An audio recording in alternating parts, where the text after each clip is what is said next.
you Yes. so much for coming on the podcast. I know it's something that we talked about forever. Right. And now the timing is just right. So this is Audra. She's one of my near and dear. We've been Friends for a long time. So yeah, if you want to introduce yourself, what your background is, and a little bit about you. Okay. So I'm Audra Oglesby, and basically I've had three main careers in my past. I worked in retail. I kind of grew up at the Meyer store where I met my husband. And then I moved on to higher education, and I worked at Bluffton University in the library for over 18 years.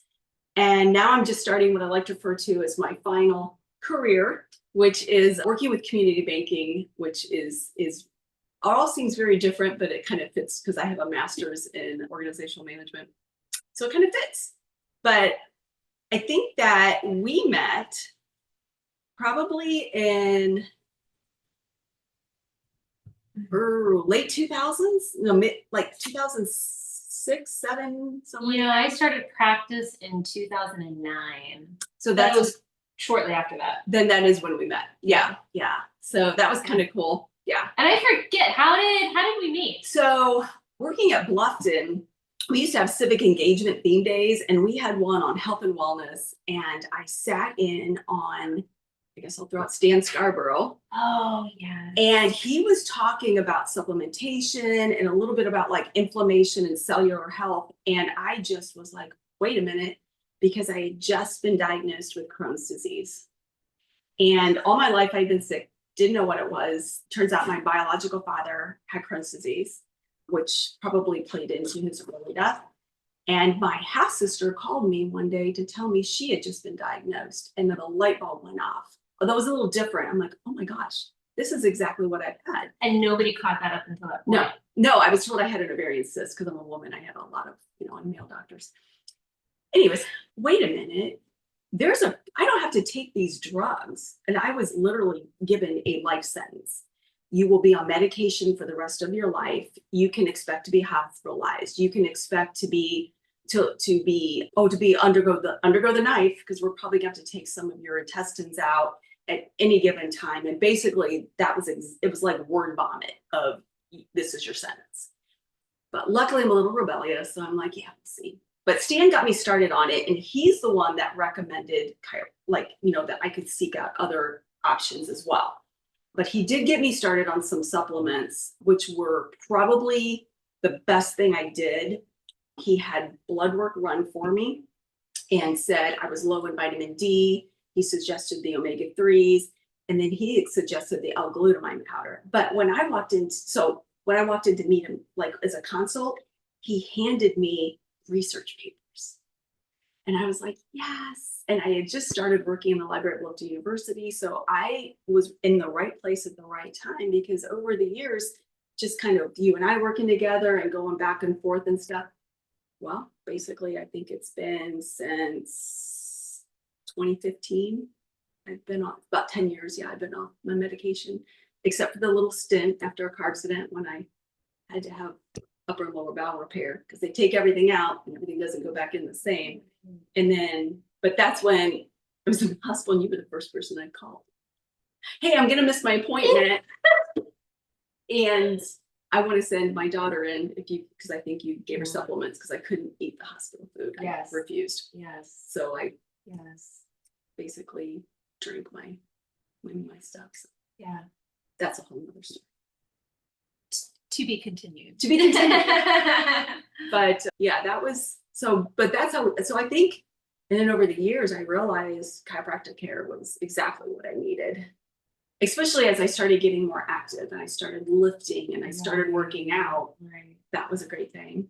And you were always so wonderful at suggesting things like yoga and variation. So yeah, it was great. Yeah, that's one of the many things I love about Stan, is that here's the research. And you're evidence-based, I'm evidence-based. Yes.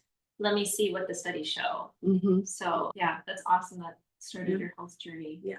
And it's just wild to me that you went this whole life knowing something was off, and no one did the right testing to figure it out. No one talks about poop. Right. That's the whole thing. I mean, I just thought it was just me. It was part of me, that type of thing. So sort of the way the medical field is today, you blame the patient the way they are. So Right, right. Yeah. And so you're off of all your medications, Yes. just purely supplement and diet and lifestyle.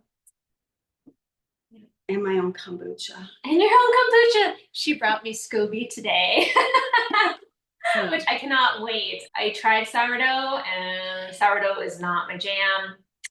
So I have a feeling this will be more successful. Yes. Pretty low maintenance. Very low maintenance. Yeah. So easy. Just don't strain it. A lot of people strain it because you want the floaties. The floaties are the good stuff. That's your bacteria and yeast. So where did you get your first Scoby? So wonderful woman, Linda, I'm gonna watch her last name, from the Y. So, I took a year sabbatical. That's what I like to call it. I worked at the Y, which was amazing. And I did that after I finished my functional medicine health coaching training. That's right. Yeah. And so I did that, and I was still, it offered me time to explore and to kind of do a little more extra research on the side. And we did a yoga class together, and we were talking about, I don't know how it came up, but I was like, hey, do you have any extra Scobies? And she goes, sure. And so she brought them to me with these beautiful handwritten instructions that I've kept just because she had all these little side notes, and it was just so cute. And she told me, no, you'll get new ones. Well, she didn't tell me every batch I made, I was going to get new. And then the next 10 days, I was going to get new. So, when you get a Scoby, I was trying to give them away. People are nervous, and basically you're creating vinegar. That's really kind of what it is. But you can add honey back to that or something if you wanted, especially if you want your kids to try it. Yeah, very safe. Yeah, well, it's something that again, so many cultures throughout centuries have been doing, and we just lost that with modern society, which is a shame. Yes. Well, we didn't lose it. The food industry took it over. Right. Yeah. Kind of like, growing up, I have big Crocs from my grandmother. Yes, too. And she made sauerkraut. Yes. It was so easy. Yes. But modern days, you buy sauerkraut. It's not supposed to be on the shelves in the middle of the supermarket. That does not have any live cultures in it. It can't. But there are some brands that you can get as on, in the produce department, refrigerator department. Yeah. But that's one of my retirement goals is I want to make my own sauerkraut. Yeah. That would be good. Maybe grow my own shrooms too. Yes. Did you try sourdough? No, because we did the elimination diet more than once. Yeah. And I really know that anything wheat-based, I cannot do. Immediately I'll bloat, and it sounds crazy, but my wrist will start to hurt. And then I'll start to just kind of feel, except for Dave's Killer Bread. Dave's does a nice job. I can eat a slice of that or something, but for the most part, I don't do the breads. Right. I do, if I make something, I do a banana blueberry almond meal bread occasionally. And I can eat some of that, but that I do end up putting, maple syrup in it. Right. For a little bit. We have to. Just for sweetener. Yeah. But that's a better alternative than absolutely. Yeah. And you do dairy, right? You just avoid gluten. I do cheese that's been like hard packed cheese. I don't do milk. I take that back. I'll do sour cream. Good Culture brand sour cream is, but they made sour cream. I can't find it anymore. Yeah. So I know that at Costco they had the cottage cheese. Yeah, And our kids love that. Yeah, ferment. It's fermented. That's great. Kind of like Mary's Gone Crackers. Yeah, like that. I will do those. They're brown rice based. Yep. I will do like chickpea pasta and stuff on occasion. I don't do it on a weekly basis. I'll just do we just did pasta with that. But you can't find Mary's Gone Crackers anymore. No, because nobody will buy them because they're a little bit more money. Yeah, and they don't have the artificial flavors that take everyone, right? The food industry. Yeah. So yeah. And I grew up in the grocery company. So And I was a marketing major as an undergrad. I loved working there. It was a physical job. Everybody was of the same age because it was new and Walmart hadn't come to town yet. And so, Meijer didn't put the mom and pop stores out, that's for sure. Right. But not that I'm just saying that's just kind of the way it was. It was the late 80s. It was fun. That was great. But I learned a lot. I learned a lot being there as far as it goes. And well, it certainly is tied into your health evolution, even though you didn't realize it at the time, knowing what you know. I spent a lot of time there as the well, it was it was the HBA, Health and Beauty Aids. And then with the HIV AIDS, they changed it to Health and Beauty Care. But the interesting, I just had a conversation with the young lady I worked with this morning at the bank that makeup never had expiration dates. So we would go through and have to look at the packaging and see if there was discolory swirl stuff that wouldn't shake up. Oh, interesting. I never thought about that. It didn't have expiration dates. And I think that's one of the reasons I stopped wearing makeup. I mean, the other reason was, all the chemicals. Yeah.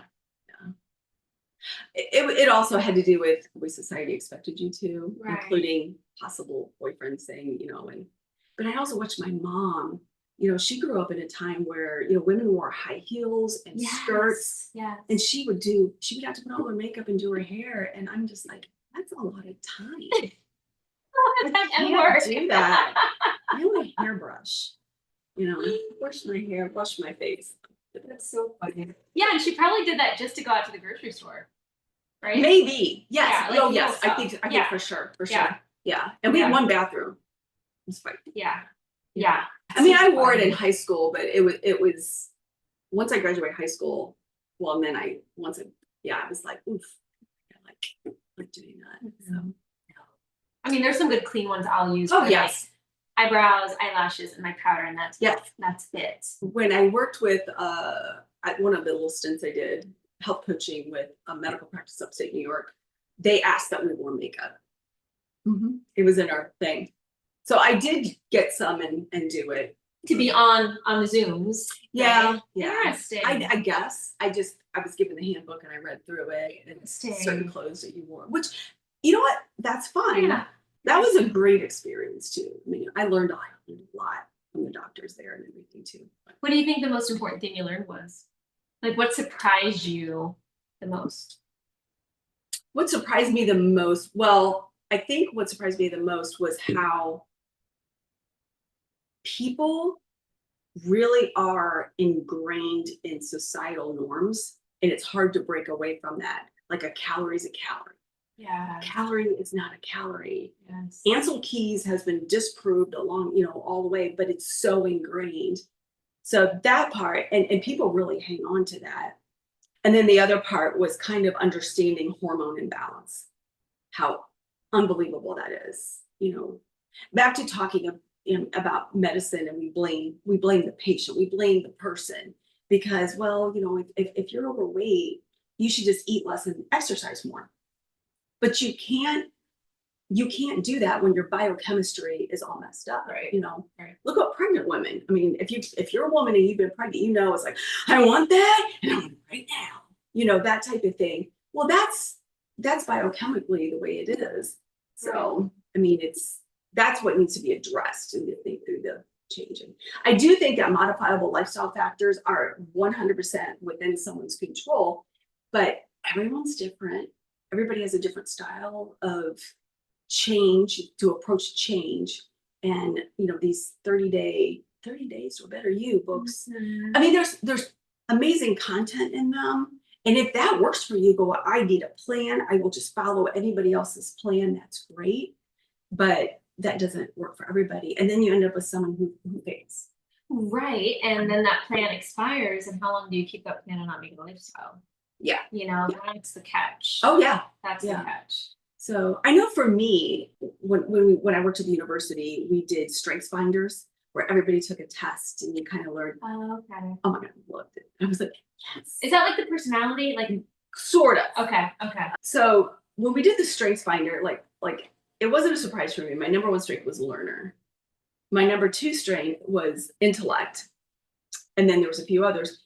I really, really, really, really like the VIA character strengths assessment. It started, I believe, out of the University of Cincinnati. It's free, and you can go out and kind of take some time, maybe get a cup of tea or kombucha and sit there and do it because it may surprise you. Huh. And then when you're thinking about change, you can think, all right, what are my top strengths that I can lean on for this? So again, I was a learner. My second one was curiosity. And I can't remember all of it. I know humor was in there, which hello. Yep. And then, but those were the ones that curiosity and learner. Okay, yeah. It didn't say it, but I did learn that I'm so rebellious now. It's like when I sat down and the gastroenterologist told me, and I went to the gastroenterologist once my half sister told me she had it. Sure. That meant that they had, just because it made sense. But when he sat down and just word vomited that you know, thou shalt have this, and this, I went back to my Catholic school days. Shout out to my St. Martin friends. And I was like, no. When you're Catholic and you go to Catholic school, at least we did it in 8th grade, they take you to an 8th grade retreat, boys, girls. And I look back on it and I'm like, I think they were trying to decide who was going to be a nun and who was going to be a priest, because they talked about the calling. Oh, okay. And I remember saying something like, I don't understand, I don't get it. And she was, oh, honey, you aren't going to have to worry about it. You are not in that field. Which we all laughed. Very funny. I thought it was funny. But then later I went up and go, why did you say that? Oh, that's so type thing yeah. for somebody. Yeah. And she said, you question everything. And even when I get an answer, I still question it. Mm-hmm. So I think I was looking for the root cause back then. Mm-hmm. You know, yeah. That's so my mom did tell me when I was a 2-year-old. I was like, why? So, but I think that's all. But just knowing that, learning and curiosity. So I was able, I don't want to say do it on my own, because I worked in a library. This book took me down the rabbit hole. I've never come back from. No. Robert Lustig, MD, thumbs up. He was a scientist. He worked with children with obesity issues, type 2 diabetes. Well, you know, it used to be adult onset diabetes. Yes, not anymore. Then they had to change it to type 2 because of children. Yep. And so he changed everything. And then in his 60s, he went to law school. That's cool. So he has a book, Hacking of the American Mind. So good. But they get me riled up again. What kind of MD was he, you know? He worked with endocrinology. Cool. With children, hormones. Yeah, the whole bit. Good for him. Yeah. But he really got me thinking through. I mean, I wrote a thesis paper on, marketing on grocery shopping. And I called it, It's a Jungle Out There. Because in marketing, if you recognize, I love a good sale. You love good marketing, or else you wouldn't watch the commercials for Super Bowl. Mm-hmm. I mean, they're great. Mm-hmm. But to stop and look behind that, if you go to a store and your favorite whatever, it's right there in the center aisle, not by chance. And, and it's 2 for $3. How many are you going to buy? Probably 2. Probably 2 or more. Yeah. Well, and if it says limit 6, then you're like, oof, I'm gonna have to buy all 6 of those. Because if I don't, somebody else will. Yeah. And I think the biggest thing with him was when he brought what I pulled out almost immediately, besides the fact that sugar is poison. The devil. Yep, it really is. And was that all the marketing to children. Oh yeah. Yeah. The colored food boxes, low on the shelf. Oh yeah. Before Meijer reset, I'm sorry, I love Meijer. Meijer's my favorite. But the way it was back then is cereal and candy were in the same aisle. Oh yeah. But when he pointed that out, I was like, oh my gosh, that is so true. So true. It makes so much sense. And I fed my kids tuna noodle casserole, things like that. I do remember when we ordered pizza though, we'd say you have to eat a salad before you eat your pizza. But it's hard to have children who are travel sports and doing different things if both parents are working, it's really difficult to feed your kids. And the food industry is not going to make it easier for you, because they're going to want to keep you coming back for more. Mm-hmm. That's why they put all the chemicals in there. All the additives, all the colors, everything. Yeah. And I know that in big food, I call it is big food. I mean, they were filling a niche. Because after World War II, people were starving, they were poor. Right. We just came out of the Great Depression, plant fence row to fence row, and you need crops that could store well. I mean, they really were doing it, but it's somewhere things went way off the rails. It's just the way I view it. Like the Meijer produce department is awesome, right? It is. And I love that you walk in and it's right there. It's right there. It's great. They greet you. Hi. Yeah. And then, you know, the adage, you shop the perimeter of the stores. Yeah, yeah. But the perimeter has gotten bigger because the center's getting bigger. So, yeah. And then big farm with the pH is like, so I think for me, I started realizing that I don't want to say this. Well, for me, the big thing was, I will say this, is when I was at the university, all of a sudden we were switched to high deductible insurance with a $5,000 deductible. Right. And that's when I found out my medication was $1,800 a month. And I was like, drop the mic, I'm done. This is it. I'm getting off. And that was cheap. Now a lot of deductibles are 10 or 15. Yeah. And that took me to Stan Scarborough. Yeah. Who, you know, I went off. I just started scaling back. Yeah. And I started asking for tablets instead of capsules because you can break them in half. So yes, I'm sharing that out there. This is what I did. This is not what I would recommend to anybody else. But that's how I did it. And then, but then I worked with my, I'll say, you know, can I scale back to a maintenance plan?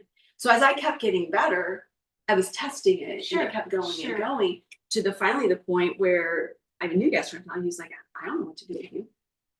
Because you have no sign, right? I have no symptoms. That's beautiful. Zero. And my colonoscopies and my scans come back clean. You're one of my 2 patients in 20 years who's done that through lifestyle and diet. Yeah. And there's no sign. Yeah. I would say, yeah, definitely. I did food first because that's something you do 3 times a day. I mean, you're going to do it. Right. And then I went to movement, and exercise was a big thing for me. This is the first time I actually have a desk job that's luckily I have a standing desk, because that really forces me to think through and coach myself on what, you know, get up in the morning, get on the treadmill, get on the rebounder, lift your weights, things like that. But that works for me. That's my happiness. I would say that. And then it was the mindfulness practices that layered on top of everything. So I just, and that took me a lot because I had PTSD after the car accident. And then the family went through 6 months of trauma, 6 months another trauma and another thing. And so that was very difficult. But I started talk therapy. Yay, was amazing. I went on medication very briefly and went, I'm not doing this. It's just not for me. But there's a time and a place. Yes. To get somebody over a hump, I think that's amazing. 100%. But then I realized, but that's just that Band-Aid. You've still got to do the work to kind of out of it. Right. I love Deepak Chopra's stuff. He's wonderful. Oh yeah. I love, but and several I've had a couple different therapists that have turned me into some other books and stuff. And then I fell upon a book because some of our trauma was death. Well, all the trauma was death after. I fell upon the book Signs. Yes, you mentioned that. The Universe. Yes. And I think that was exactly what I needed to get me over everything. Yeah. And my family knows this. So it's Signs, the secret language of the universe. Basically saying when your family passes on, they're still here, probably just another dimension. We've talked about that. And they want to communicate. And so I remember a phrase. I remember being young and you would walk around and find a penny and you pick it up. And my grandma always said, oh, it's pennies from heaven, because she would take us shopping and stuff. And so I said, all right, Grammy, I want to find some pennies. Mainly because when I was growing up, she would save pennies in coffee cans. And my cousin Stephanie and I were about the same age. We would spend a week or two with her in the summer. She would bring out, we had to count them out by 50 cents, put them in the holders. We'd go to the bank, we'd give them to them, and then she would take us shopping for school supplies. So, and also for underwear, because she would hold it up to us in the store and see what size, and we'd be like mortified. Thank you. But I just said that, and I was like, okay. And the thing is, we're such an instant gratification society. I can see people going, oh, that doesn't work. Because it's not on your time. I think it's on when you need it. Yes. And I know I have pulled into the car wash just recently and thought, I need to find a penny today. And all of a sudden I pulled into this spot I never pulled into after the car wash. I'm like, okay. And I get out of the car and I'm like walking. I look down. I picked it up. And then I started laughing, going, all right, Grammy, thanks for the penny. But I'd really like another penny. So I walk back, I'm drying off my car, and I come around the corner, I look down. See. And then I'm like, oh my gosh, see, this is so awesome. You guys are having a conversation. We're having a conversation. Yeah. And then when I get done, I put everything back, I started laughing. And I said this to my oldest, and I said, I was like, I'm gonna be so bold as to ask for a third one. And I did slow my pace, and I walked down. And when I looked down, I'm like, oh my gosh. And it was the most silvery looking, like you would have never picked that out. And I picked it. And I was like, this. So I got 3.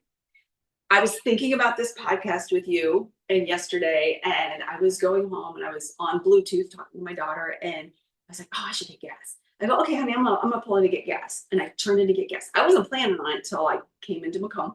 So I got gas and I got out, and I'm like, there's probably not gonna find pennies here, but I'll look.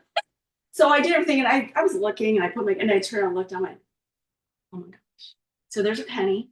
And then I found 2 more, and they were stuck in what I'm hoping was chocolate. Stuck on. And you know what I did? I got a Kleenex on my car, and I picked those babies up. And I was like, okay, is she trying to say you're gonna be stepping in some muck? Or, you have to look really hard for the pennies. Yeah, so it was cool. And dimes are the other thing, because I always think about my dad.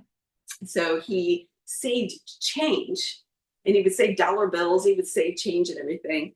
And it seemed like when I would think of him every once in a while, like I used to walk, if I take a walk or something, I would look down and find dimes. So I found a dime the other day, and I'm like, hey, Dad, thanks for that too. Yeah. So I think it just helped me to realize. Also, the other part of it, I should add too, for me, the big part into driving my nature. Oh, huge, which most of us don't get enough. Well, and we're natural beings. Yes. And the more I learned about our gut buddies and, feed the gut buddies, the more I learned about that, I realized, and my kids are great. Let your kid eat dirt. Yes. Please let them eat dirt. Soil mainly. There's dirt and then there's soil, but just get them outside. So I know when the grandson comes over, we have to go outside. We're playing with dirt, we're doing whatever. At some point, he's playing with dirt and it spears his mouth, and I'll say to his mother, go, was there chicken poop in this area? And he goes, I don't know, I didn't look. And I'm like, oh, it's fine. It's fine. It's right. Yep. So, yep. And if I think about nature and just how it works, I am such a nature lover, to the point where I was really pleased the other day. I'm sitting outside and I hear the bumblebee. And next thing I know, it's landing on me. And it flew and walked all over me for at least 10 minutes, to the point where I'm like, I just want to get a drink of water. You do you. I don't think I've ever been stung by a bee. Yeah. Wasp maybe. But it was just very cool. And I was looking, I had a little white spot and stuff. And I think I saw one more time. And I thought that was really cool. That's cool. And then I realized, I told my husband, if I had another career, it would be an entomologist. But I just think the insect world is very fascinating. So I try to support all of that too. Chickens. I have 3. I mean, you have 3 girls left. Yeah. Just 3. There are 3. We lost a couple to, unfortunately, possums are great. I get it. Yeah. But they mold my chickens to where I had to put 2 of them down. No. But the 3 that are left, they were my COVID babies. I had chickens before. So that's impressive. Well, you feed them really good too, right? Yeah, they're very spoiled. They get oatmeal. Yep. I'll share this. One of my first things I did with nutrition and with coaching, I like to say, okay, what do I do that's good that I can improve on? Good to Great. That's a great book too, by the way.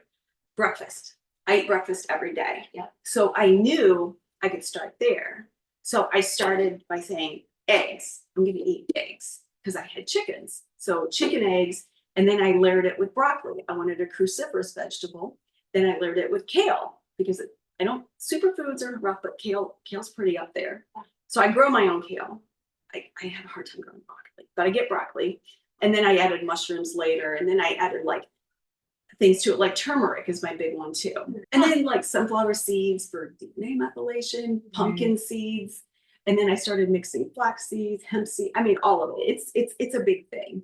And I grow my own rosemary and oregano and thyme that I put on my eggs. My mornings are a big elaborate celebration. Well, it should be eat like a king. Yes. For breakfast. Yeah. Yeah. And my dogs get the kale stems and they like the broccoli stems. So they're happy. Yeah. But yeah, so I think starting with that and moving from there, that's probably and then it gets easier. Right. So for me, And you get more familiar pick one with thing. it. Yeah. Yeah. I talk about books a lot. Annie Lamont's book, Bird by Bird, is a great book. It's if you're thinking about productivity and stuff, and it's a great read. She writes about the story. It's based upon her brother, who was supposed to write this report, had all this time to write this report on birds, and it's the night before, and he's freaking out because he didn't do anything. And her father, instead of reprimanding him and saying, you created your bed, you lie in it, sat him down at the table, and he goes, we're going to do this. And her brother said, this is impossible. How are we going to do this? And he said, bird by bird. Oh, I love that. So I love that. You got to show yourself some grace. Right. But also, I mean, I love your good, better, best. That's amazing. And I think that's also a really good start, because I'm really kind of a fan of substitutions. Yeah. When I worked with a medical practice, a lot of people, depending on their personality, we brainstorm a few things, and something would inevitably jump out. And then and then I'd start to see a pattern and say, maybe this, if you ever thought about this, is this the way you think? And that's been helpful for people too. But the elimination diet is hard, and that's actually what I was doing, was trying to coach them through a little bit of that. Well, and I mean, you look at the behavioral component and the desire to change, the willingness, which a lot of people don't get with nutrition counseling. No. They get the recommendations, but okay, now how do I execute? And to be fair, I was approaching to a protocol from doctors at the time, but everybody's different. Right. And that's where that comes in. Right. So I love group coaching. Group coaching is phenomenal, because especially if people are coming together under maybe one modifiable lifestyle factor. I like to present information, because I think information precedes experience. Imagine walking through a zoo and just walking. You don't stop to read a sign or to really consider anything. But I think that's important. But then just to have people start to pull information out and maybe share an experience, ask a question. Yeah. Learn from each other.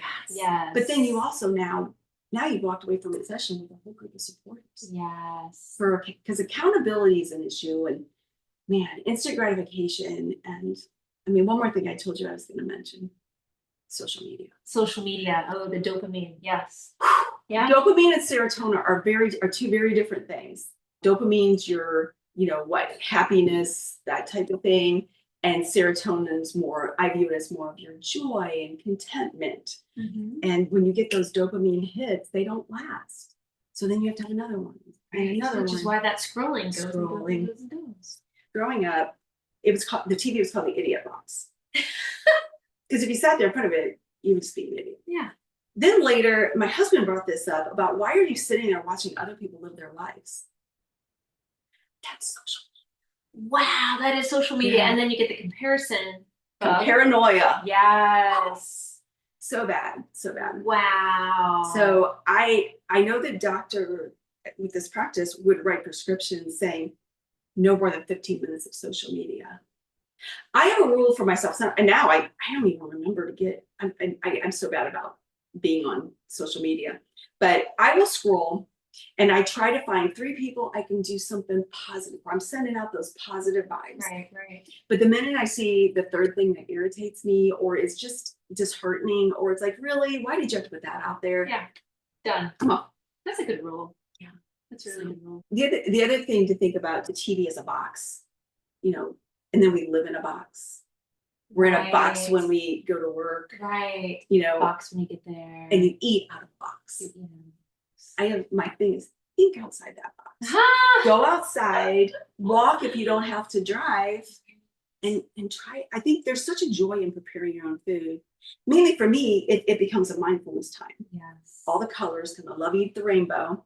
The sense of chopping, the smells, the taste, it's an experience. the hearing. That's so when I make breakfast, it's a holy moment for me. Plus, I feel, you have Gratitude. more gratitude, exactly. Always. Whereas if you get something out of a box, it's a procedure. Yes. You're just filling that stomach, and there's no gratitude.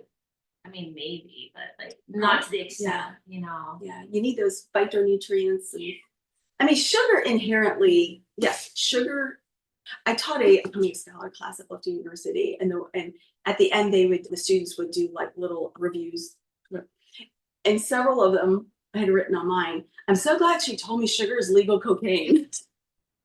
Because there's scans, it lights up the brain the same way, dopamine. Exactly. Which is funny, but Exactly. yeah. And I think there's some studies that show it's actually more addicting. It's 100% more addicting. Yeah. Well, and then you got high fructose corn syrup, which is fructose and glucose, and your liver processes those two different ways. Right. So when you eat in your sodas, it really clogs up the liver. Yeah. His big thing, and Dr. Lustig, I'm telling you, I'm such a fan. He has his new book out called Metabolism and Diabolical put together. And his whole thing is the big two: feed the gut buddies, fiber, and protect the liver. I want to layer a third one, which is fortify the brain. I mean, my mother's amazing. She has an amazing story. I mean, she hopped on a bus to Washington, D.C. at 18 from Astoria to work with J. Edgar Hoover at the FBI. 18 years old, because how'd she pick that? So apparently the FBI went around to schools and they did, I don't know if it was a competition or something for typing, and she did great shorthand. What? And she got hired. So I was born in Washington, D.C. That's impressive. There's some amazing stories there. But then dementia hit her early, and I think that might be one reason she retired early. She was a smoker right up to the day I got her in the hospital. But she just had such an amazing life, and the things that she experienced. I grew up with those stories. So I think maybe that's why I'm a little rebellious too, is that she's kind of supported that in me. I question, but yeah, she sat in on Rachel Carson's deposition for Silent Springs. Wow. She was one of the That's crazy. And when Martin Luther King Jr. was assassinated, the building she was in, she was like, they would do dictation and they would do this, and she was typing. Yeah. And she was in like a closet, is what she described it as. And the door flung open, and this gentleman was standing there, and he said, "What are you doing? We have to evacuate the city." They were burning the block. It was a riot. And so he grabs her and he's running, and here they shut all the public transportation down. And that was her way to get home, because the house was in Maryland and she was pregnant with me. Wow. And he put her in his front seat of his car and drove her through. This black man drove my white mother with her baby through a race riot and took her all the way home to Maryland. Wow. Before he went home to his own family. Wow. And there's pictures of him That's holding cool. me. Yeah. That's So cool. one of the tattoos I did add was Martin Luther King Jr.'s. It's from his "Where Do We Go From Here" speech. And it says, "I've decided to stick with love because hate is too great a burden to bear." Mm-hmm. That was the first one I had done after my car accident, because that was my way of telling myself, you know, you could be mad at this person who ran a stop sign all you want. Mm-hmm. But I mean, he's a single dad, he's a person. Right. So that was kind of like my first step. That's the ultimate, is to forgive and to love. Yes. You know? Yeah. Yeah. And I never held that grudge against the whole process, but you know, it was, I mean, one of the other things I'll just share, because it was a rough mental healing for me. PTSD, I always thought, oh no. Not me, right? But the fact that The Body Keeps Score is another amazing book. Such a good book. The fact that I was unconscious, as was my daughter. And when I came to, what's the first thing you do when you're in pain? They slap you with morphine or whatever, who knows, fentanyl, whatever. So it stops that cycle of panic and fear, what's happening. I just remember going, my car's on fire because there was smoke everywhere. What was the airbags? But I didn't know that then. And I didn't know what was happening. I didn't know, I mean, I just didn't understand. I'm outside, but I'm in my car because all the windows blew out. What happens, and there was another book I read, and I forgive me, but it talks about when that happens, you don't finish the cycle. Right. Kind of like, you know, our ancestors, oh my gosh, there's a tiger, saber-tooth tiger, I have to run. The fact that you ran, you're running all that cortisol and adrenaline stuff out of your body. Sure. We didn't finish the cycle. So that's why your body still remembers, and your body will react before your brain. And it stores that trauma. And it stores the trauma. Mm-hmm. Because your brain gut connection, 100%. Right. So coming at Crohn's, I guess what I say is it was from this direction, this direction, this direction, this direction. And then I still remember the day, I don't remember the date or anything, when I got out of bed and I stood up and went, nothing hurts. And I still remember it. Yeah. So, And thank God you had that strong foundation before that accident. I would agree. Yeah. I was in very, very good shape before the Ooh. accident. Oh my gosh, yes, that's right. I was Things lifting. would not have been. You're exactly right. And I'll admit, I haven't gone back to that level. My desire is to do so, but I look more at like movement now. Yeah. Well, your body's different now too. Yeah. You know, Yeah, and a lot of different needs. But I do little pockets of exercise Yeah. is what I'm in doing 20 minutes at a time because Yeah. I just haven't figured out a way to make that work. But before, my stint at the Y was great because Right. being able to take classes during the day, I really did get a lot of strength back. Oh, I'm a lot stronger now than I thought I would ever be again. Yeah.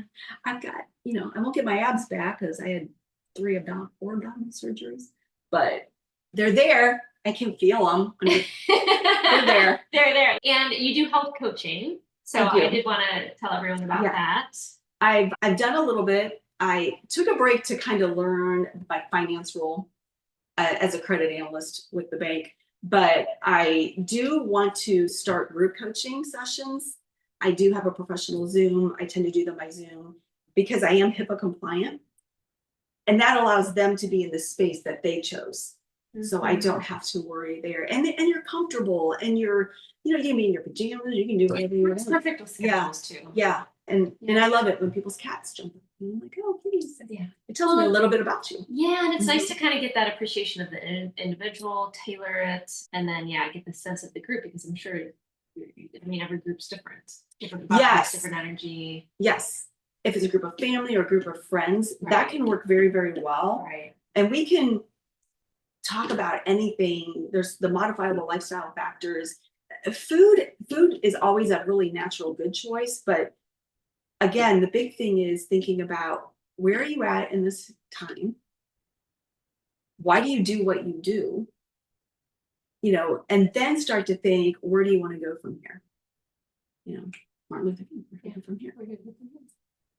That just came to me. So how do they find you if they want to? So I admit, again, social media is not my deal, but I do have a health coaching page on Facebook.